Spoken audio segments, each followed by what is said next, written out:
I'm Stephen John Drew from the official GonnaGeek.com show, a weekly geek news podcast that is a part of the Gonna Geek Network, just like the show you're checking out now. Shows on the network are individually owned, and opinions expressed may not reflect others. Find other awesome geeky shows at GonnaGeekNetwork.com. Capes on the Couch podcast is for entertainment purposes only. Dr. Issues is a psychiatrist, but he is not your psychiatrist and does not have knowledge of your individual situation. For any personal mental health concerns, please consult your own healthcare providers. For medical emergencies, please call 911 or the designated number in your area immediately. Remember that you are not alone and help is out there.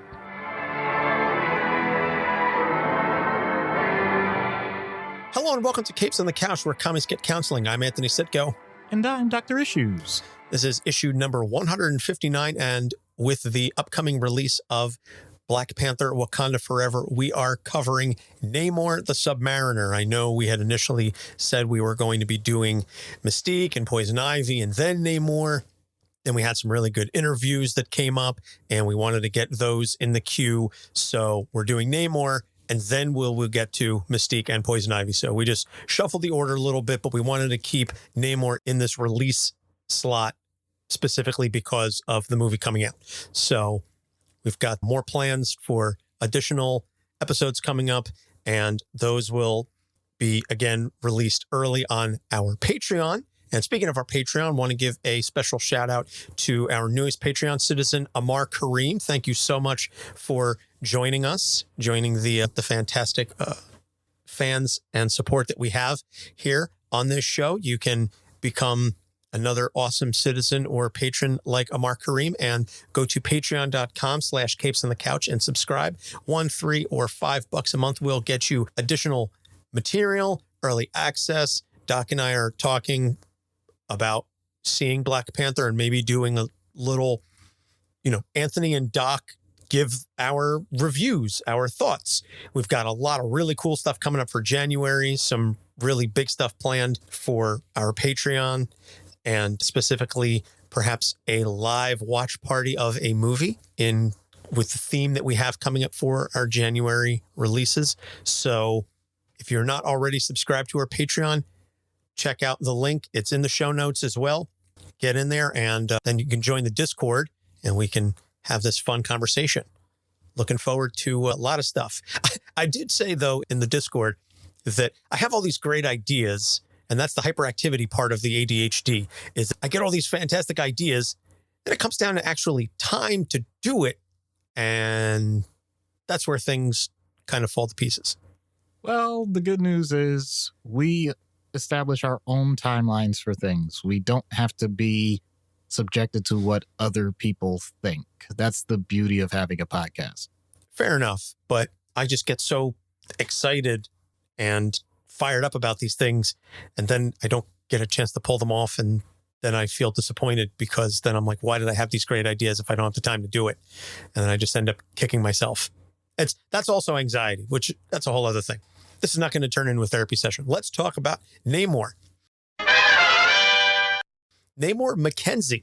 His last name, by the way. Didn't know that until I started researching. Namor McKenzie, the Submariner, created by Bill Everett. Now, here's a little bit of a fun fact. His actual debut in comics was Motion Picture Funnies Weekly, April 1939. This was a planned comic book that was going to be issued, as you can tell by the title, weekly to movie theaters that would have various comic strips and comic characters and stories in them. Only about a dozen or so were actually created. Movie theater owners didn't really, and the studios, because you have to think this is 1939, they're still in the vertical integration period at this point. I think you still had studio-owned theaters at that time. Studios weren't on board with this, so the comic book never went anywhere. Only about, I think, 8 or 9 copies were found in the 70s that were basically like ash can copies that were like, hey, this is the book that we're going to make. This is the first one. This is our prototype, so to speak. 8 or 9 copies were found, and that's where we learned the true origin, or at least the first official, unofficial, whatever you want to call it, origin of Namor. A couple months later, Bill Everett is working for Timely Comics, and they are releasing a new book that is going to be called Marvel Comics, later known as Marvel Mystery Comics. And so Bill is tasked with providing a story for this book.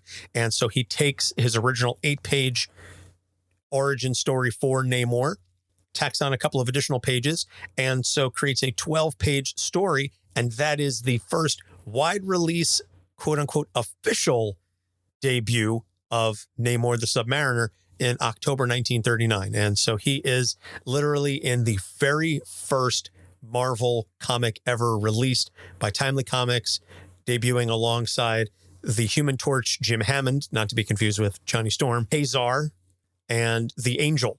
So a handful of characters that date back to 1939. I love the idea that this was a character that almost was lost to time in and of itself and was pretty much a throwaway if it weren't for the fact that someone was desperate enough to put him in with a few other also-rans. I apologize for the tone of what I'm saying, but you'll get the feel for just how I think about Namor as this goes on. Well, and I'll address this at some point, but, well, screw it. I'll address it now. Namor is, I would argue, the biggest Marvel character name who has never been able to sustain his own title for any real length of time. There was a period in the 60s to 70s, but that was only because there were like a handful of books at that time. Namor has been around for almost 100 years at this point. He's been around for about 90 years. Can't keep a book going for any length of time. And it says something about the character. I'm not really sure what that something is, because I happen to think Namor can be a very fascinating and interesting character if handled correctly in the hands of a proper writer. Unfortunately, it's not always the case. It's a long-winded way of saying, let's get into the background formally. So Namor was born from a human father, Sea Captain Leonard McKenzie, and an Atlantean, Fen, who was the daughter of Emperor Thakorr. So his unique parentage gave him both strengths and weaknesses that other Atlanteans did not possess. He is pink-skinned like humans as opposed to the blue skin of more pure-blood Atlanteans, but he cannot survive in water or on land for prolonged periods of time, or it will impact his psyche. That was established later on in his publication history as opposed to in his initial origin, but there is a lot of, shall we say, vacillating between hero, villain, antihero, etc. throughout his history. He definitely goes through the heel face revolving door more times than the Big Show, I would say. And I know Doc is smiling because he'll appreciate that reference. So initially, Namor was, again, if not a full villain, at best an antihero or kind of a well-intentioned extremist, because he was attacking Americans in the name of protecting Atlantis and the ocean. But once World War II really got into full swing, he joined other heroes in attacking Nazis and the Axis powers. And then this was later fleshed out that he was a member of the Invaders alongside Captain America and Bucky and Jim Hammond and a handful of other characters. So after World War II, he suffered an amnesiac attack. And once he recovered, he joined Professor Xavier in searching for other mutants, because Namor is publicized as Marvel's first mutant, at least in the terms of the publication history. Obviously not going back throughout the entire history of the Marvel universe as we know it, but he was the first Marvel character to be called a mutant, predating the X-Men by quite a bit. So Xavier attempted to repair his memories, but it didn't go quite as planned, as a lot of things with Charles often do. And this created further issues in Namor's mind. And this, combined with his unique physiology, essentially gave him bipolar disorder. And this, as I said, is what led to his mood swings of manic depressive. It's a combination of the impact of Xavier's attempts to address his mind, as well as his physiology needing to be in water and land back and forth, not staying in any one environment for too long a time. So he was later found wandering the streets of New York as an amnesiac vagrant, And then upon learning that Atlantis was destroyed by nuclear bombs as a result of testing, he vowed revenge on the surface world, and this pitted him against the Fantastic Four numerous times.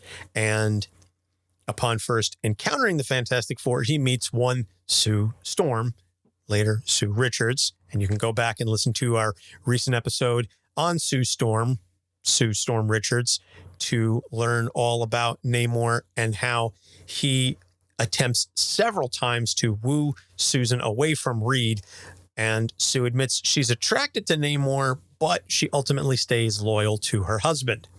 And again, we touch on that as well in the Sue episode. So he ends up married twice. Unfortunately, it doesn't really work out either time. His first wife, Dorma, was killed shortly after the wedding by an evil mermaid who wanted to throw a wrench into the whole proceedings. And his second wife, Marina, who was actually a member of Alpha Flight, was driven mad, and Namor was forced to kill her with the Ebony Blade. But she survived, and then Norman Osborn resurrected her and altered her DNA to turn her into a raging beast as part of his revenge on Namor, who then had to kill her once again. Because comics. So in the 90s, he goes kind of eco-friendly Captain Planet mode. He searches for sunken treasures and uses the money to finance a corporation that focuses on conservation. Power of heart. So he is a member of the Illuminati, and notably the only one who was opposed to sending the Hulk into space, because he was the only one who said, this isn't going to go the way you think it is. And when Bruce returns, not if, but when Bruce returns, he's going to wreck everybody.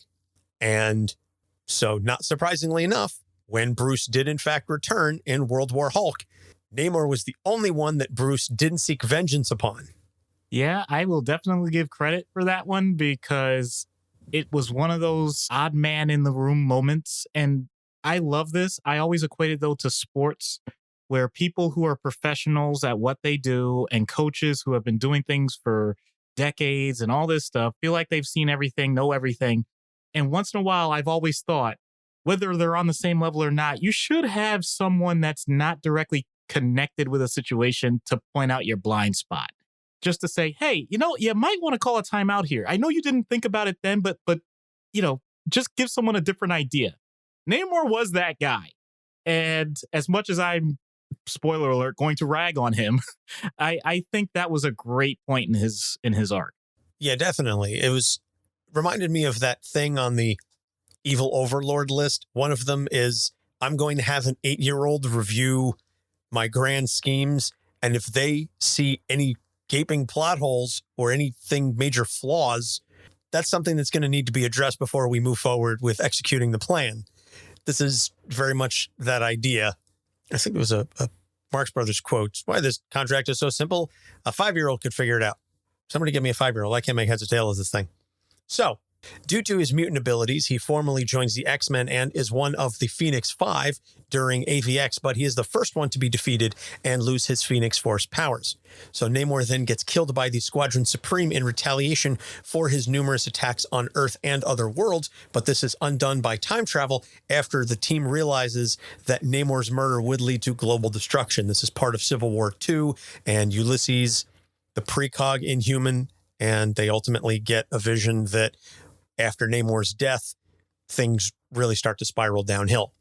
So he then, most recently, he fights the agents of Atlas after Atlantis' guardian dragon is stolen. And after some battling against the agents, Namor and the agents come to an understanding and then team up against the King in Black. He has also been considered as part of the Quiet Council on Krakoa. He's not formally a member, but because of his mutant parentage, he does have certain rights and privileges on Krakoa. He tends to eschew them in favor of his Atlantean kinfolk, but they kind of tell him there'll always be a place for you on Krakoa, whether you want it or not. So now we're going to dive into the issues. And the issue with Namor is born of two worlds, welcome in neither. Despite the fact, obviously, that he is king of Atlantis, sometimes prince, but usually king. There's a lot of stuff there. And that mixed parentage really creates a lot of hostility, whether he's on the surface world or even in Atlantis, where he feels personally more comfortable and he identifies closer as an Atlantean than he does as a human. But even still, there are a not insignificant portion of Atlanteans who don't really care for him.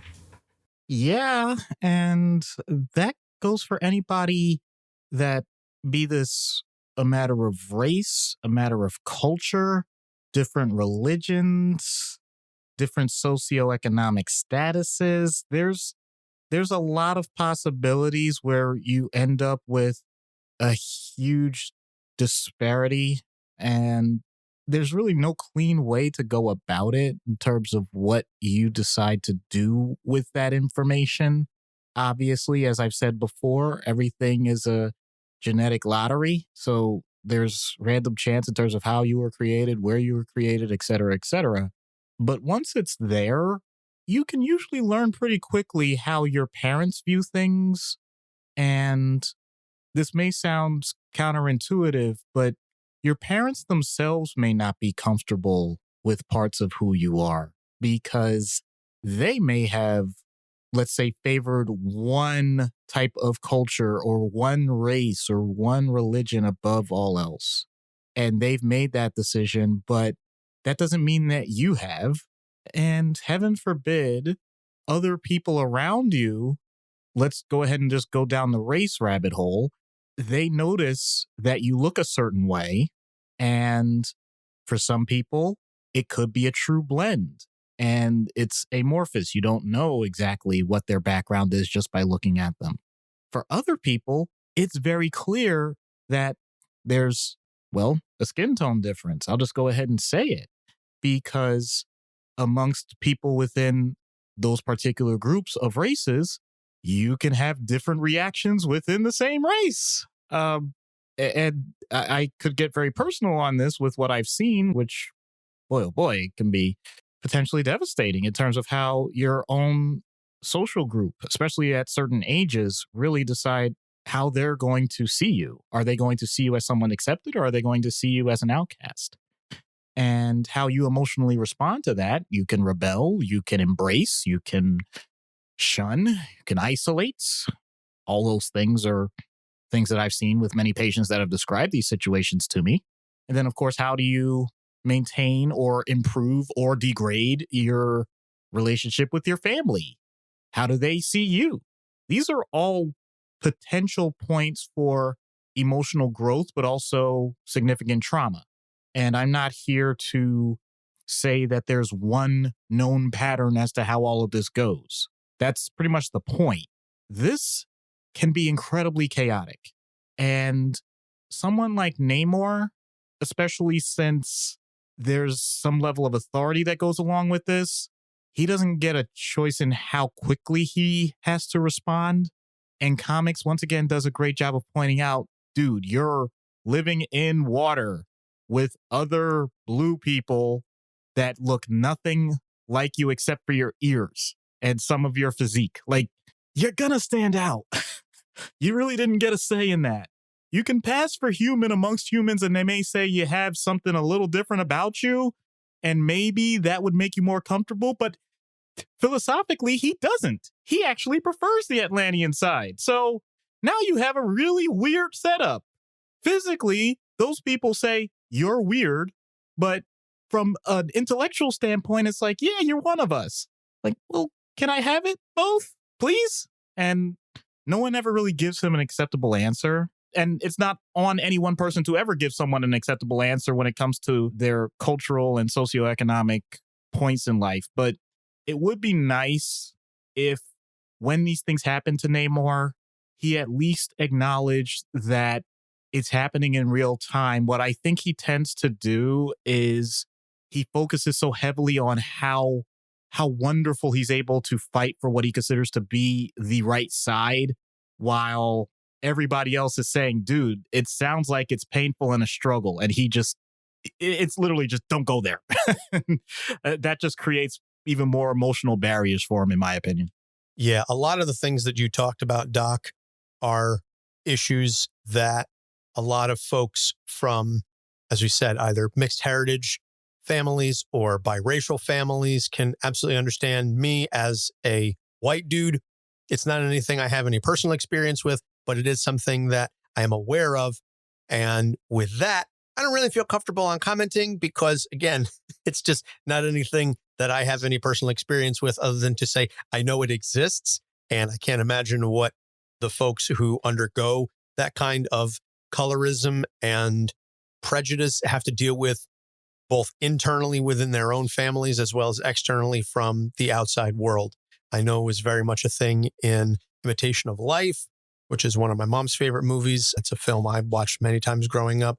There are countless stories about colorism and folks of biracial backgrounds and things of that nature. So, and we will get into that a little bit when we discuss the out of universe treatment. But one of the things that I wanted to say is this also kind of ties into more so the third issue. So we'll segue to the third issue and we'll get back to the second one. And the third issue is his zealotry for Atlanteans leads to issues both with his people as well as surface dwellers, because Namor is very passionate about the needs of Atlantis and he puts that above all else, which naturally puts him into conflict with the surface dwellers. But it also causes him sometimes to have problems and brush up against his own people, because there are Atlanteans who say, we appreciate that you're advocating for Atlantis, but you're not entirely one of us and you shouldn't necessarily be the one speaking for us. And so this gets into the whole notion of, are Atlanteans a monolith? I mean, I'm kind of being a little tongue in cheek here, but again, this very much ties into the real world discussions of mixed race and biracial individuals that we've been speaking about. And so I'm going to give you an opportunity to expound upon that a little bit more. Yeah. And I feel like this is timely, but then again, I think it's timeless. There are always going to be opportunities for advocacy for an agenda within a larger social construct. I'm trying to be very careful with how I say this because I don't want to pick out any one topic, because it can be just about any topic that a person considers to be important to their well-being. You mentioned the key word there, passion. It's the idea that the emotion tied to what they consider to be important overrides either any logical or intellectual or even social benefit to looking at a different side or an alternative to what they consider to be important. So if you hold something that is an important value to you, and let's say that you prioritize it, that's wonderful in that it'll give you a sense of purpose, a sense of meaning, motivation to get up in the morning. It allows people to connect with you because it can be a shared experience. Those are all great things. If you then take it to the level that, in addition to it bringing those values to you, you are not, I want to distinguish this. You're not looking to spread it to other people because you think it will bring value to them. You are trying to spread it to other people because if you don't, then you will lose. You will actually think that other people that don't share the passion with you are actually against you. It almost becomes a level of paranoia, the idea that everyone is a potential enemy. And if you don't fight as hard as you can for what you believe in, then you are actually making the world a better place. Do you see what I'm doing? I'm catastrophizing based on my own personal values and goals and putting the emotional energy behind it that will allow me to feel justified. And I can bring that level of intellectualization to any topic that I consider to be important. And anything that you disagree with me on is not a matter of whether or not you're actually having a proper discourse with me. It's that you are undermining my value as a person. And if someone is doing that to you, you have every justification to defend yourself in whatever manner that you see fit. You can see how this becomes a spiral in terms of hatred, in terms of animosity, in terms of potential violence. All of those things can happen if you take a value and make it so emotionally attached without context and without others that may have a less extreme view or Even if they do share the passion, they at least recognize that there are other shades of it. No pun intended.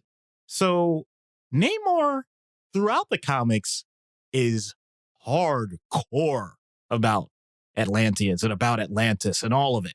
And the fact that he's in a position of power allows him to push that agenda forward in a way that impacts way more people than if he were just a lone agent.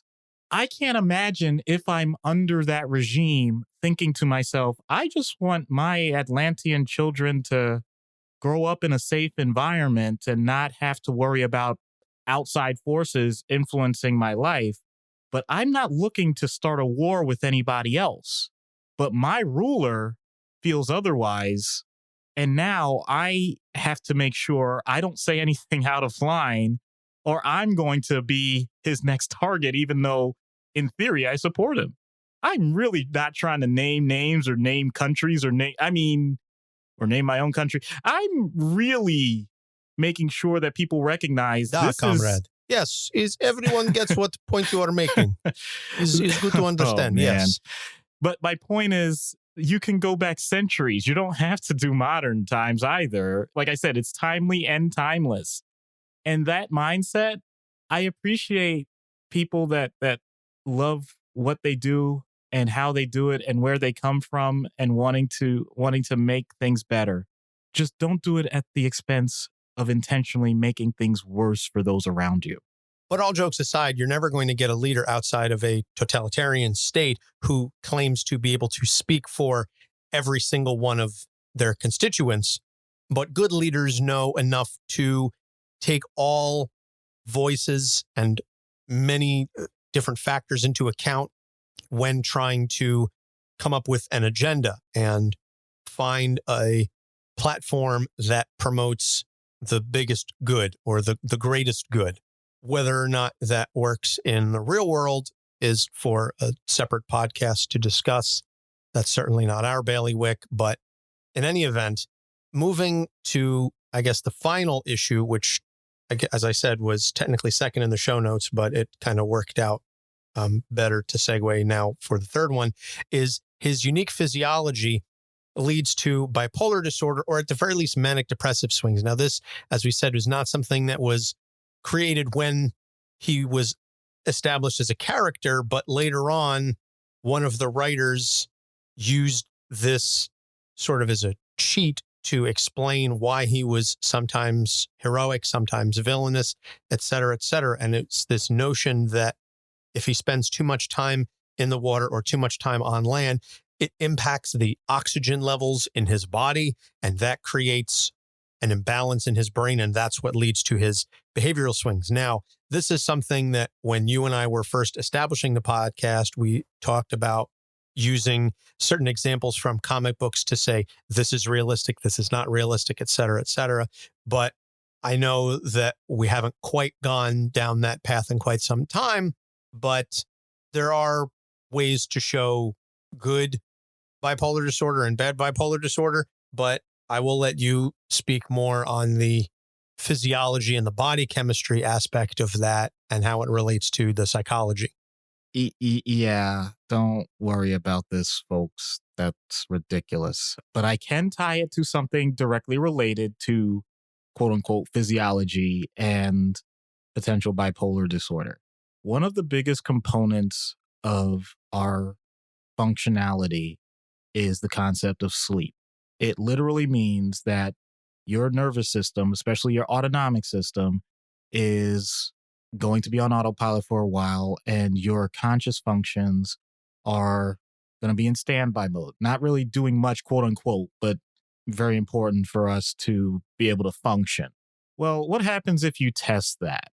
And nobody do this, by the way, please don't. But what happens if you say, how much sleep do I really need?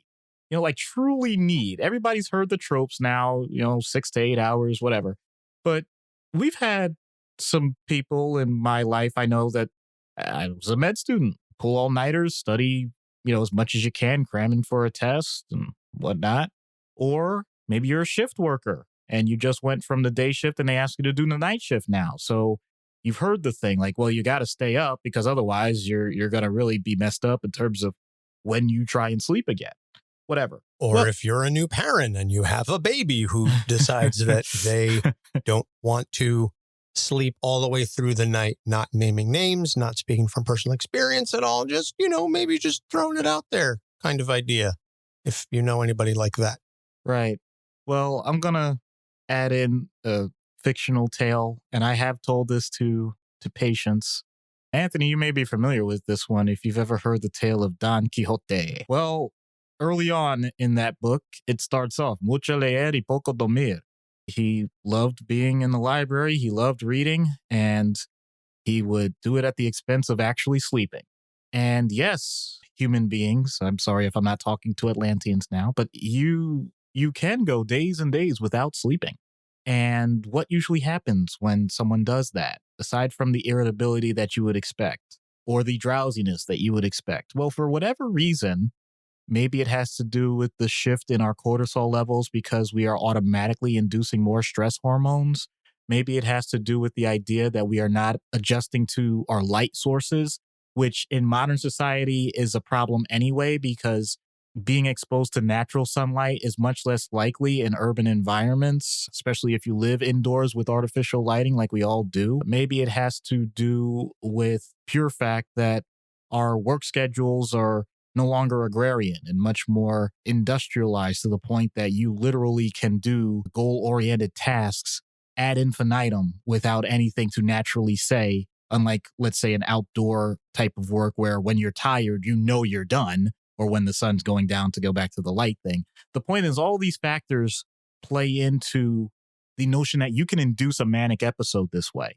It actually turns on parts of your emotion that literally say, I have broken through and I can do anything. And it can get to the point that a person not only starts doing more tasks than they ever have before, but they start getting grandiose ideas as to what they can truly accomplish compared to what they have before. It can get to the point that a person can create things within their own concept of reality that most people would not be able to understand. Yes, I'm referencing possible hints of psychosis. All these things can happen purely by sleep deprivation. And this is something that has been known for quite a while. And so whether or not a person has more than one manic episode, I know for a fact, seeing in the hospital, some people point out that they went for a week without sleep because they had something work-related, or they simply were using substances that impaired their ability to sleep, or they were part of a regular cycle and they just naturally don't sleep as much. Whatever it is, this is something that when gone unchecked or unrecognized can wreak havoc on a person's life. And if that's truly what's going on with someone like Namor, then they probably are not only unaware of the negative consequences, but they are embracing the positives of it that I just mentioned. And it's very hard to just intellectualize that and talk to a person in a way that they're going to understand why it has to stop. They're trying to keep that party going. So I can't imagine, let's put it all together now. Imagine a person who in many ways is ostracized from the surface world, is clearly considered different underwater, but is powerful enough that they know they can do whatever they want. And on top of that, for whatever physiological reason, now have increased energy, perception of strength, and intense motivation because of their supremely, I don't want to say misguided, but intense ideas as to how the world should be. Put that all together. You may have someone that comes off a little too strong to a lot of people, much of the time, to the point that they look to avoid any contact with them. And the funny thing about it is, especially when you look at some of the Illuminati pieces or anything with the Fantastic Four, it's like, holy crap, it's him again. And now you're walking this fine line, as I'll admit I do as a professional, where you're trying to separate out, okay, I want this person to have a better life, but they're driving me to a point that I don't like thinking this way. And now I'm trying to balance out, what am I doing for this person? How am I going to continue to function with them in my life? while still acknowledging my own thoughts that you, when you're like this, are the biggest jerk around. It's not that great. Yeah, and when we spoke to Jeremy Whitley about Nadia Van Dyne and the Unstoppable Wasp, we were discussing how that was a very realistic portrayal of bipolar disorder and the manic depressive mood swings, because when Nadia went full-blown manic, she said, I can fix everybody. I can solve everybody's problems. I don't need sleep. And her friends were pushing back and saying, this isn't like you. You're being irrational here. And so that was a bit condensed, and there was some mild artistic license taken there. But overall, that was a very realistic portrayal of what it's like to go through a manic episode. And we really gave Jeremy a lot of credit on that. With Namor, it's just more of the kind of like the Two-Face model, in that we're going to claim these back and forth swings are bipolar disorder. And it's the Hollywoodization of it without any real basis and understanding, which I think does a disservice to folks who are actually dealing with bipolar disorder. And that's unfortunate to them. But, unfortunately, these are some of the tropes that writers and creators have chosen to rely upon. Very interesting points. So we're going to take a break. And when we get back, we will get into treatment. So stick around.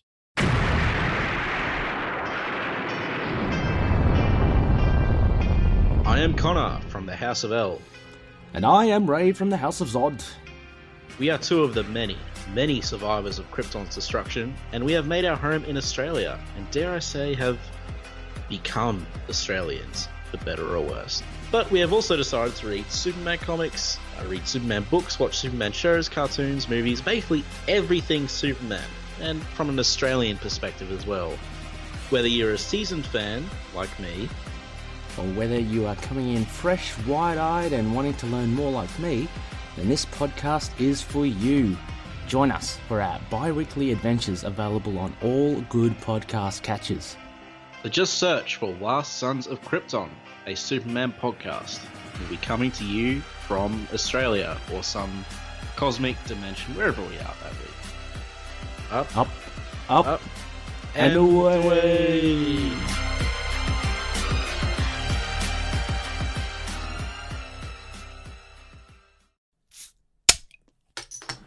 Well, hello there. I'm Brian Wayne, host of the Cheers to Comics podcast, and I'm here to bring you the ultimate comic book podcast for readers and lovers and collectors of all levels. Whether you're trying to get caught up on last week's books, or you're just looking to check out the latest interview with the latest creator, this is the podcast for you. So, if you're looking for a comic book show that doesn't stray away from the topic, and you're looking to get an insight from a true fan and lover of this industry, then tune into the Cheers to Comics podcast 3 times a week as I, Brian Wayne, raise a glass to this wonderful, wonderful industry that is comics. Cheers.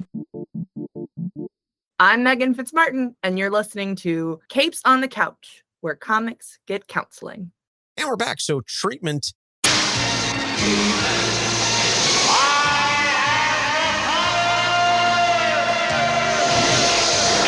Starting as we always do with in-universe. And Doc, Okay. lay it on me. Okay. So we have someone with unique physiology that enjoys his time as king of Atlantis, but clearly needs to spend time with the surface dwellers. And his environment definitely impacts his mood and how he interacts and everything. I need to make sure that I'm safe. So it has to be secure.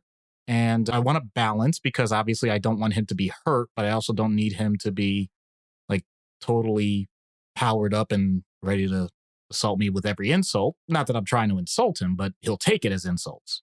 So I guess what I'm describing is some sort of enclosure that has some water in it and, maybe like a little bit of a land surface, but mostly I could interact through some sort of glass. And yeah, basically I'm describing a fish tank. I think it would be a good idea because Namor clearly likes to feel in control, and having things a little bit different, making sure he has one of those like treasure chest things that has the bubbles in it once in a while, and the diver and just little plastic palm tree. Make sure it's filtered right because you can't use chlorine because he's a living creature. So, and then wait, Atlantis is, so it's salt water, right? Yeah. So making sure, ooh, you know what? Especially if we're going with a bipolar diagnosis.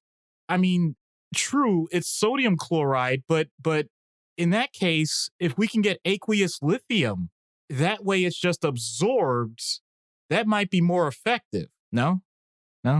Anybody? Wow. That may be one of the most out there treatment options in universe I've ever heard. Or maybe I'm just being a jerk towards Namor because I'm tired of him being a jerk to everybody else. Ding, ding, ding, ding, ding. We have a winner. That's exactly it. All right.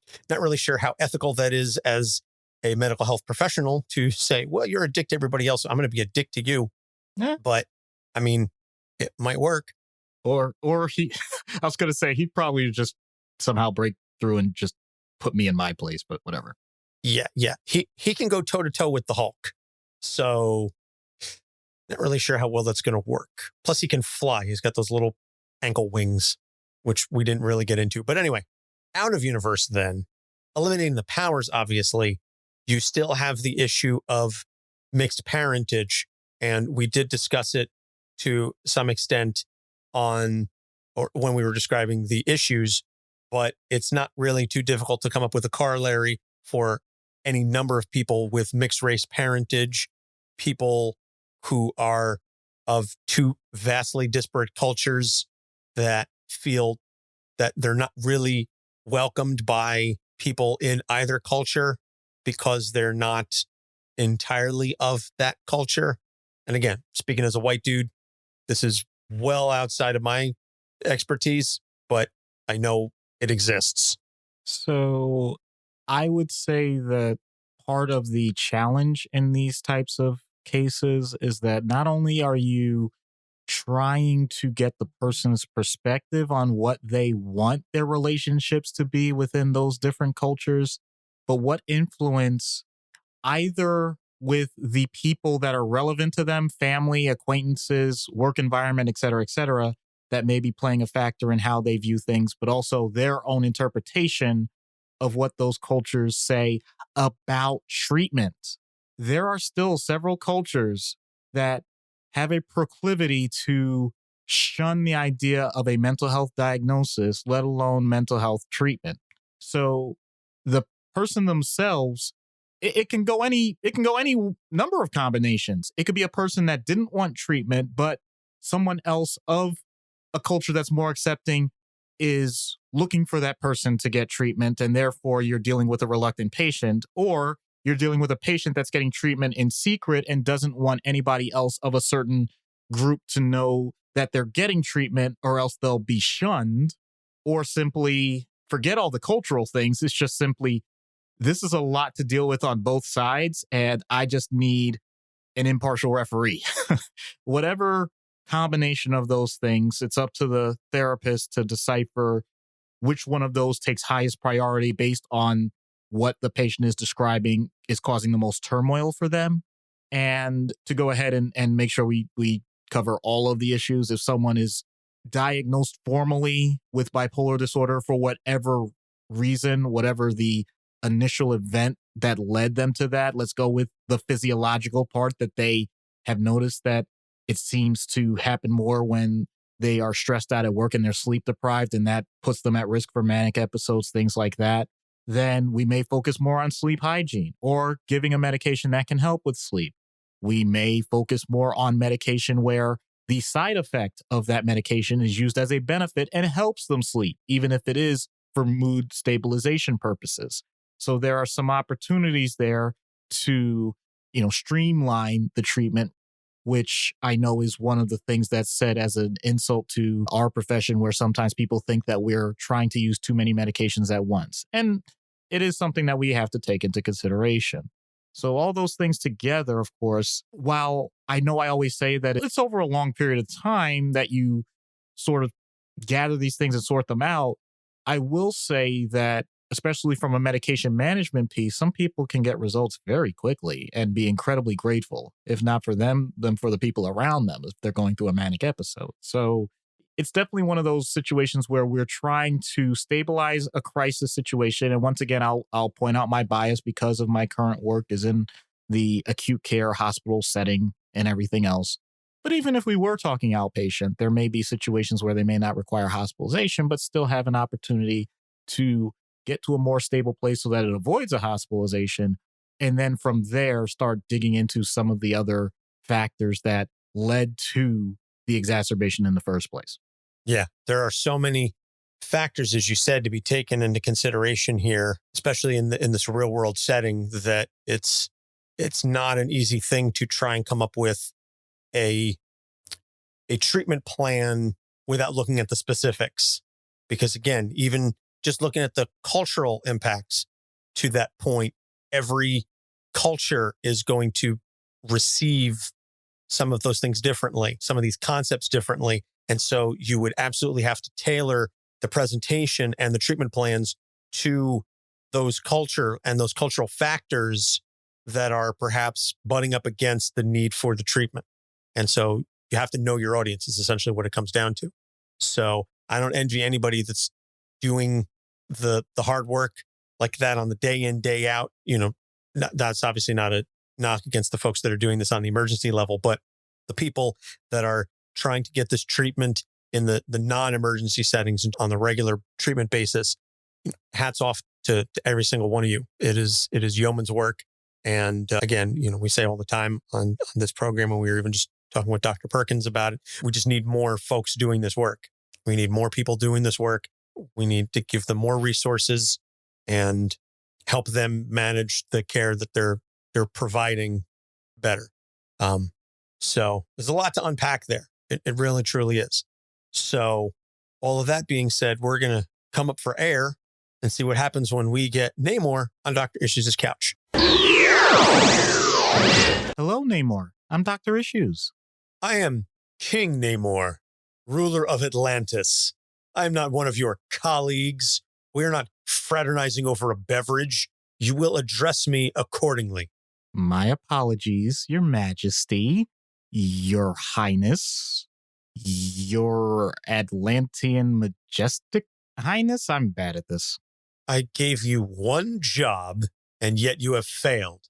But luckily for you, I am a forgiving ruler, so you will get one more chance. Thank you, King Namor.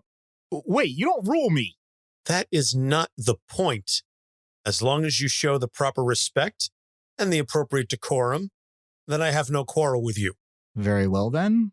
What does the mighty King of Atlantis have to gain from gracing the presence of a common land-dwelling human psychiatrist? I would have thought that my message was delivered ahead of time. If not, then I will be forced to punish the one that failed to deliver said message, and then I will have them resend that message twice as fast the next time. There is no room for error in troubling times such as these. You do that. So what was the message?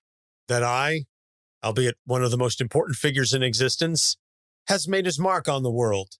Yet, still I find challenges that can only be mastered through the guiding hand of one with the knowledge of the mind. You, my humble servant, are such a man. Thanks. So what can I help you with? My people have respected me for so long that I worry they no longer fear me the way that they should. There is no room for comfort when our world remains at great peril on all sides. No offense, but that comes across a bit paranoid. You would not say such things if you had fought the battles we have fought. To be forewarned is to be forearmed. But why would you want fear instead of respect? Fear is the more primal response, and that sounds beneath you. Fear can be harnessed. Respect is dormant, even docile. Boy, you really have a hard edge. Do you ever relax? I am capable of the finest travels and leisure, only privy to those that would dare seek such an endeavor. Such as? I'm not going to share that with you. It is beneath a man of my stature to, as you say, kiss and tell. Okay. Are you always this obtuse? There's no need to use such language. Remember your place amongst royalty. You don't know what that word means, do you?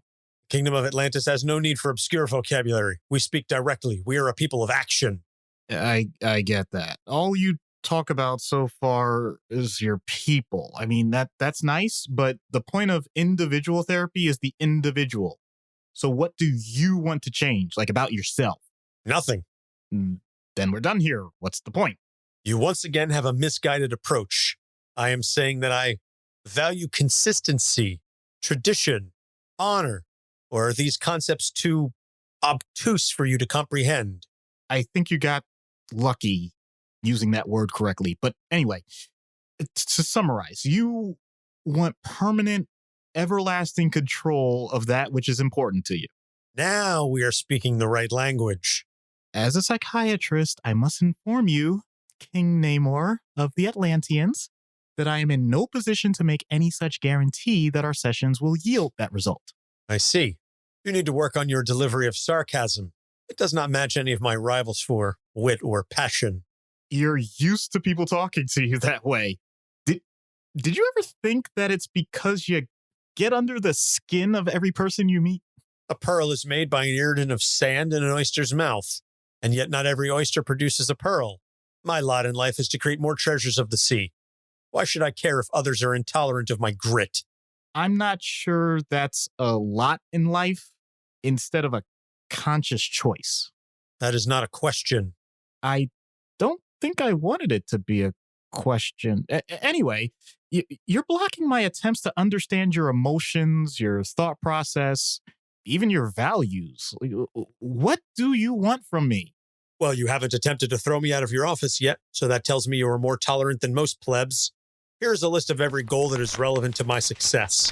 That's quite a list. The first 50 of them are crossed off. You don't need to show me those. Then how will you know of my great achievements? I agree. What? Nothing. Now, you name at least 20 people here, but you don't give details. You simply have an exclamation point next to their names, except Sue, just Sue, who, except Sue, where you have a heart, but there are no details at all. Like, really, what's going on? I don't need explanations. I know what they mean. But I don't know what they mean. That is for you to decipher as we talk over the next 22 sessions. 22? Oh, man. But why 22? I have a full calendar of every in-person session and phone call that we will have so that you can't say, I'm busy at the last moment. Your online system is truly convenient. Are you trying to make up for a lack of other attachments by putting more energy into me? You should be honored. You say that like it's a bad thing. 10-minute time limit. But I'm going to need more time. And only 3 topics. You are in no position to make these kinds of demands. Plus, if you are more than 5 minutes late, I charge double. You are trying to establish barriers. I see your point, but a king never yields. You will treat me, and you will know my greatness. Now, if you'll excuse me, I have to go salvage a barren stretch of an unknown trench that you have never heard of, but will save countless ocean creatures for the sake of Atlantean commerce. I'll be sure to send you a private message when it concludes at approximately 4 a.m. your time. I look so forward to it. Now that was a better delivery of sarcasm. Imperious Rex!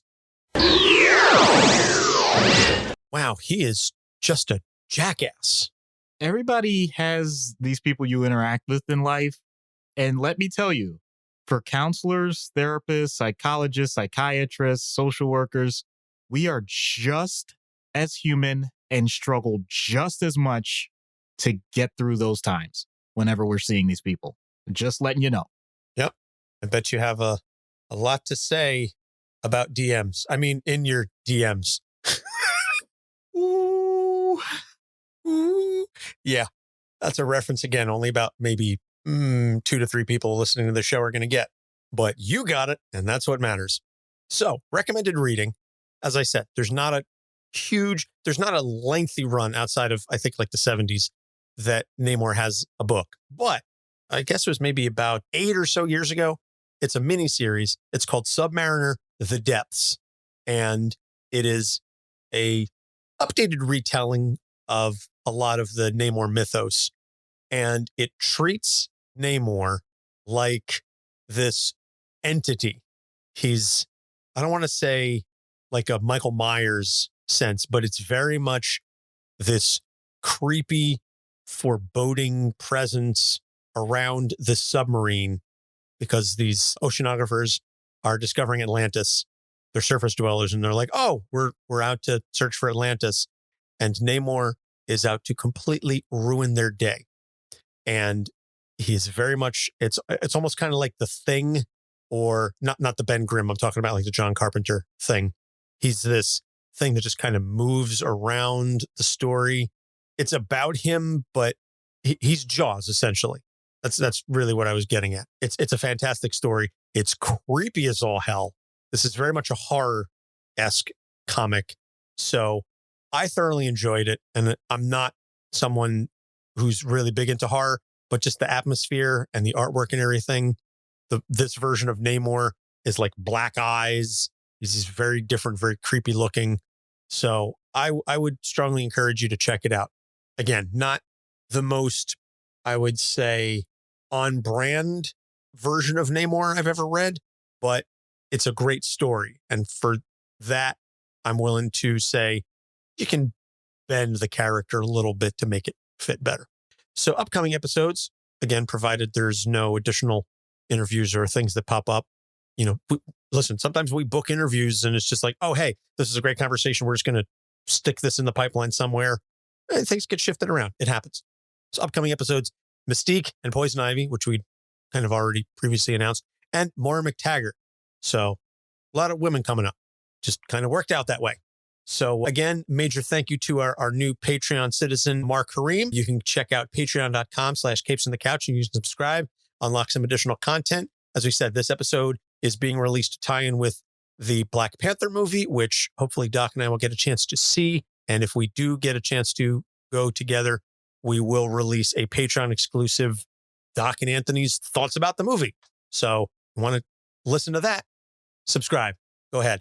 And as always, you can find all of our episodes on our website, capesonthecouch.com. And you can also check out other fantastic shows in the Gonna Geek network, of which we are a proud member. So you can head on over to gonnageek.com and find other amazing shows like Intellectual or Sci-Fi Sunday.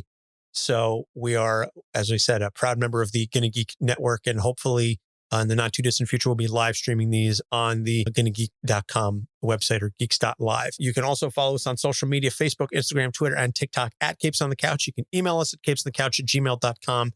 And if you like what you hear, rate and review if you're on a platform that lets you do that, whether it's Apple Podcasts or Stitcher or a couple other platforms that allow you to rate and subscribe, because obviously that gets us in front of additional people. So that's going to about wrap it up. So, Doc? The main problem with someone like Namor is that people like that don't really tend to understand how they affect those who remain nameless. For Doc Issues, I'm Anthony Sitko. Thanks for listening. We'll see you next time. Capes on the Couch podcast is for entertainment purposes only. Dr. Issues is a psychiatrist, but he is not your psychiatrist and does not have knowledge of your individual situation. For any personal mental health concerns, please consult your own healthcare providers. For medical emergencies, please call 911 or the designated number in your area immediately. Remember that you are not alone and help is out there.